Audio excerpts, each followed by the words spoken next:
ఈ బంగాళదుంప కుర్మా ఎంత రుచిగా ఉంటుందో చెప్పలేనండి. సూపర్ టేస్టీగా ఉంటుందనమాట. వైట్ రైస్‌లోకి ఎంత బావుంటుందో రోటీస్‌కి, నాన్‌కి, పుల్కాకి, చపాతీకి, పూరికి కూడా అంతే బావుంటుందండి. ఇదివరకు మ్యారేజెస్‌లో ఖచ్చితంగా ఆలు కుర్మా ఉండేదనమాట. ఎంతో ఇష్టంగా తినేవారు. ఇప్పుడు కూడా అడపాదడపా చూస్తున్నాం గానీ, ఇప్పుడు దాని ప్లేస్‌లో చాలా కర్రీస్ వచ్చేసినాయండి. కానీ దానికి దీటు, సాటి ఇంకోటి ఉండదనమాట.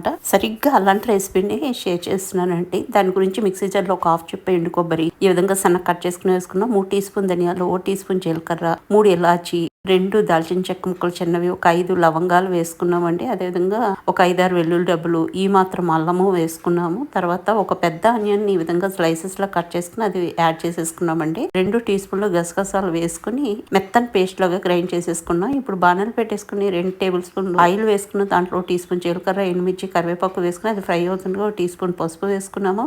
ఆనియన్ చీలికలు ఇక్కడ యాడ్ చేసేసుకుంటున్నామండి. ఒక మీడియం సైజ్ ఆనియన్ ఈ విధంగా చీలికల్లా కట్ చేసుకుని